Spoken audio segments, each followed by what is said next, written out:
ईश्वर आपकी आत्मा में निवास करते हैं, इसलिए जब तक आप स्वयं पर विश्वास करना नहीं सीखते, आप ईश्वर पर भी विश्वास नहीं कर सकते। मेरे बच्चे, मन की शक्तियाँ सूर्य की किरणों के समान होती हैं। जब वे एकाग्र होती हैं तो प्रकाशित होती हैं। अन्यथा विचारों के बादल प्रकाश को ढके रहते हैं और व्यक्ति यहाँ वहाँ भटकता रहता है। जैसे तुम ना चाहते हुए भी भटक रहे हो। तुम्हारे साथ क्या हो रहा है यह तुम समझ ही नहीं पा रहे। पिछले कुछ दिनों से तुम्हारे मन में एक उथल पुथल मची हुई है। तुम्हारे समक्ष विपरीत परिस्थितियां खड़ी की जा रही हैं। तुम सभी का भला करने के लिए जाते हो, फिर भी तुम स्वयं दुखी हो जाते हो। कभी वह पीड़ा जो तुम्हें तुम्हारे परिवार वाले ही देते हैं, तो कभी शारीरिक कष्ट। वास्तव में ना तो तुम्हारे प्रियजन तुम्हें दुख देना चाहते हैं, ना ही तुम उन्हें दुखी करना चाहते हो। फिर भी यह जो हो रहा है उसका कारण क्या है? मेरे प्रिय बच्चे, तुम्हारे आसपास कोई ऐसा व्यक्ति है जो तुम्हारे विचारों को दूषित कर रहा है।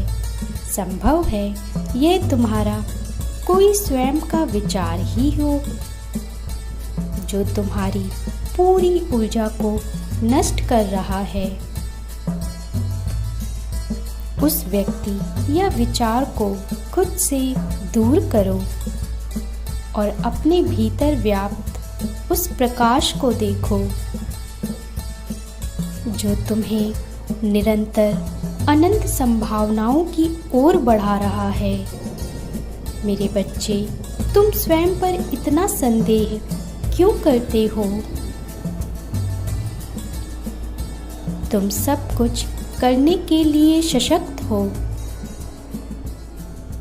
जो कार्य 10 लोग मिलकर नहीं कर सकते, वह तुम अपनी आत्मीय शक्ति के बल पर अकेले कर सकते हो।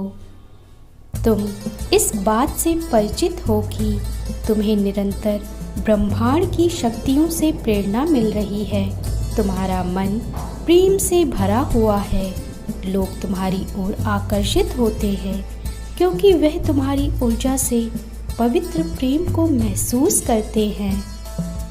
मेरे बच्चे, अपने मन में किसी भी प्रकार की हीन भावना मत लाओ।